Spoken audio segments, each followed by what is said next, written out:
It's time for our weekend lineup brought to you by Wendy's Saucy Nugs. The college football weekend kicks off Friday night with number 24 Illinois at number 22 Nebraska. Saturday's slate features number 11 USC heading to the Big House to face number 18 Michigan. Then Oklahoma State defending Stillwater against the Utes, and number 6 Tennessee clashing with number 15 Oklahoma.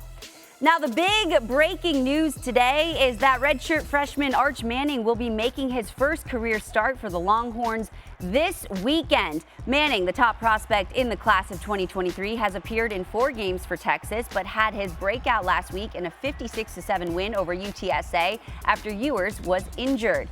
And we've got our sports betting analyst, Joe Fortenbaugh, hanging with us now. Joe, what does this here, news? everyone. Thank you. It's great. Yeah, it's great to have you here. Doesn't exist. Oh, Joe, we love you. He's back from Vegas, everyone.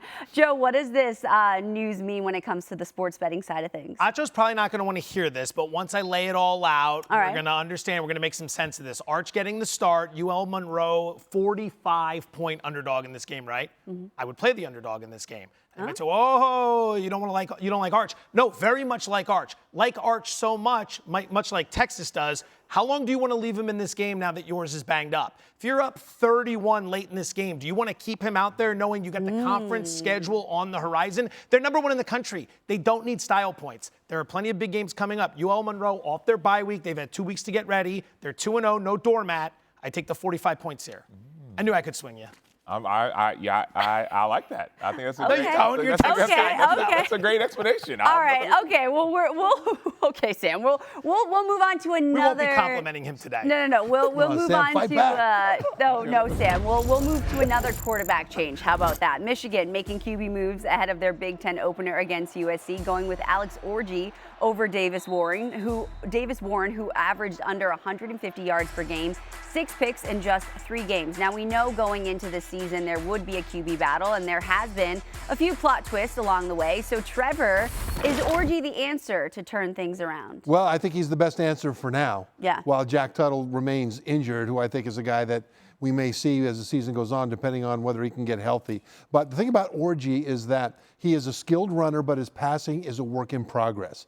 And he has got a whole new bunch of offensive players, except for one guy in front of him, Colston Loveland, the tight end. This guy's going to be an important X factor for him because they've got to play keep away from that explosive USC offense. Loveland has more receiving yards for Michigan than all of their wide receivers combined. And so he's got to be healthy. He's been banged up. And if he's healthy and if he can go, it'll really help Orji.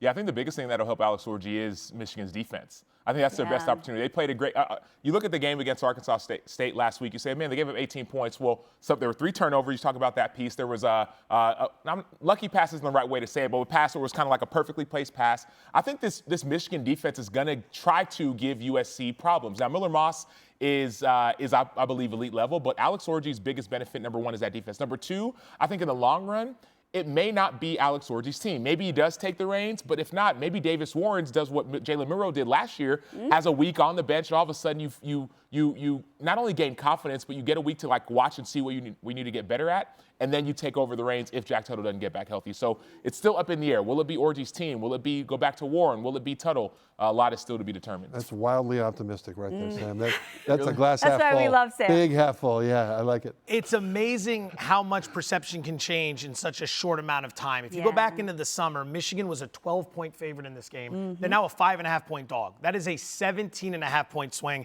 You don't see that unless there are dramatic injuries, right? But despite the move, I still find myself liking USC in this spot for a couple reasons. Michigan wants to run. Michigan wants to play defense. Fantastic game plan at home with the crowd noise, except if you fall behind by a couple scores and you have to play catch up like they did against Texas, who jumped up in the second quarter, and that was all she wrote.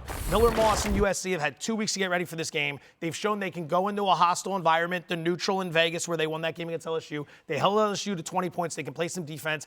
Ask yourself with Orji, is he getting the start because he's the better guy or because the guy in front of him couldn't get the job done? That's what worries me about the quarterback situation with Michigan. What also worries me, too, is that this is a crazy note, too. Before we move on, is the Wolverines have allowed 6 pass touchdowns in 3 games after allowing 8 all of last season. And if Miller Moss throws for 200 yards, it would match the most such games Michigan allowed all of last season. That blows my mind. All right, anyways, moving on. I'm not the optimistic one today, shockingly. All right. Joe, we've been really sorry, guys. Sorry. Joe, we've been talking up Tennessee and Oklahoma this game, with Tennessee on this offensive rocket ship, if you will. Yeah. What stands out to you the most in this matchup? So another big move from the point spread when we look at where this was in August. Oklahoma -4.5. Now Oklahoma +7, 11.5 point move. Now, naturally, we have to upgrade Tennessee because they've been better than expected. They look fantastic. Naturally, we'll probably downgrade Oklahoma a little bit because they are dealing with some injuries on the offensive line. But I got to tell you, Nico Iamaleava, as great as he's been, first road start. How much of a test truly was NC State? There's a lot here where when you saw it get to 7.5, the pros got involved. I'm looking to Oklahoma in this game. But if you like Tennessee and you think Iamaleava has a big game, bet him to win the Heisman because he's sitting around 9-1 now. You go win this game in a standalone spot on TV with everyone watching, those odds will drop come Monday morning.